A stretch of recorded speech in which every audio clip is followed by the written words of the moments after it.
Number 2। अगर आपने इसके पहले का पार्ट नहीं देखा है तो उसको जा करके आप ज़रूर मेरे चैनल के ऊपर वॉच कर सकते हैं, ठीक है ना। तो जाके उसको देख लीजिएगा, क्योंकि उसके अंदर आपको बेसिक कंसेप्ट जो भी है ना चैप्टर के, वो मैंने आपको समझाए हैं।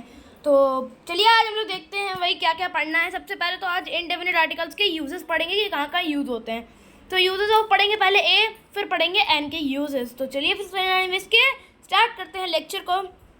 देखते हैं uses of A. Before consonant sounds, first use क्या है? Before consonant sounds use a before words that starts with an consonant sound such as a boy, a car or a bike.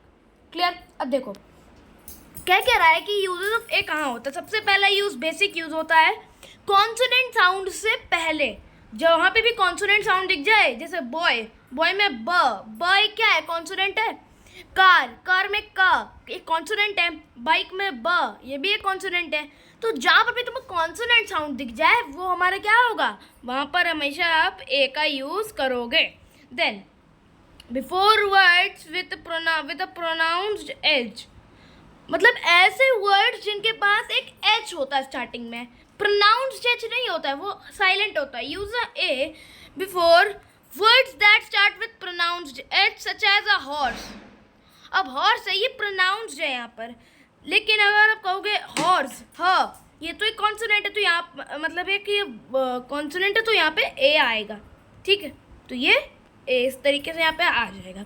तो आई होप सबको ये दो uses clear हो चुके होंगे। Examples दोनों के आपको दिख रहे होंगे, स्क्रीनशॉट ले लो। चलते हैं नेक्स्ट। अब नेक्स्ट यूज देख लेते हैं। Before words with a consonant sound, ऐसे शब्द जिनके कॉन्सोनेंट साउंड होते हैं लेकिन वो स्टार्ट वावल से होते हैं। Use a before words that start with a consonant sound made by a vowel such as a unit.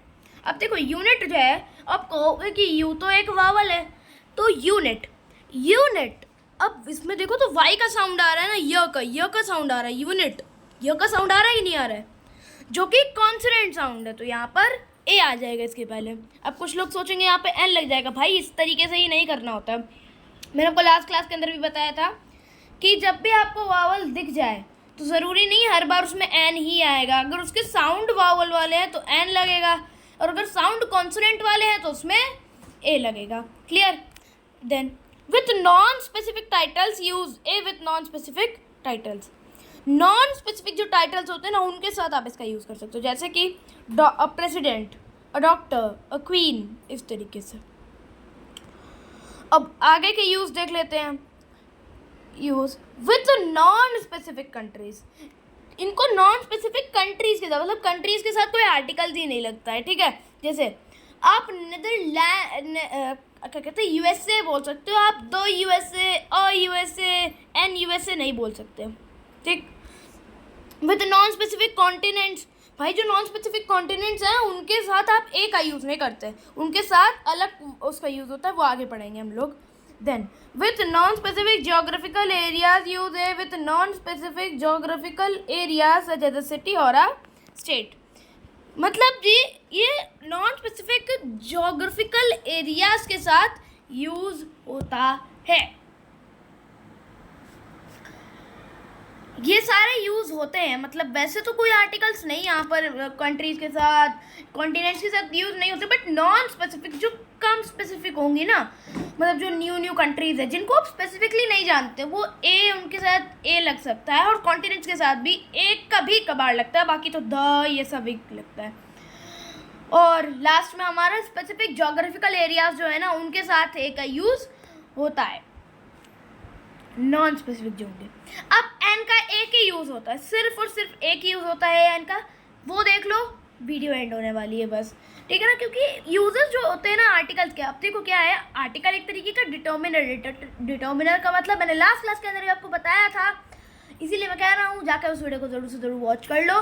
क्योंकि उसका ये है, क्योंकि जो डिटर्मिनर्स होते हैं ना, वो नाउन के बारे में इन्फॉर्मेशन देते हैं कि नाउन क्या है, कितना है, क्यों है, किस लिए है, क्या है, भाई वो पूरा उसका ना कहते हैं एक्सरे रिपोर्ट दिखाता है। बस जो आपके बॉडी का एक्सरे है ना, वही आपका डिटर्मिनर है, इस तरीके से समझ के बैठो।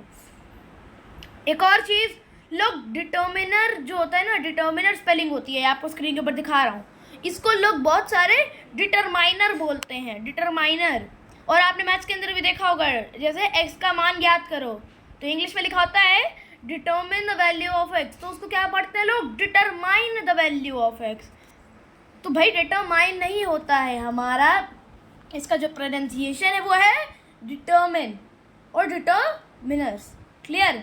डिटरमिन बोला जाएगा, डिटरमाइनर नहीं। ER को करेक्टली प्रोनाउंस नहीं करोगे, डिटरमिन, डिटरमिन इस तरीके से बोलोगे तो प्रोफेशनल लगता है थोड़ा। देन बढ़ते हैं यूजेस ऑफ एन पे। An is used before nouns that begin with a vowel sound even if the word starts with a silent consonant. Example के लिए NR is correct because H is silent and makes a vowel sound।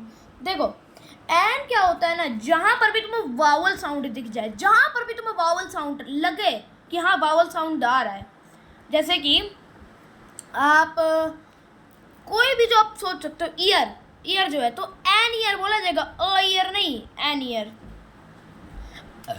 अब मैं वो साल वाले year की बात नहीं कर रहा हूँ, अगर कुछ लोग सोच रहे कि मैं साल वाली ईयर की बात कर रहा हूँ तो वो अलग चीज़ है।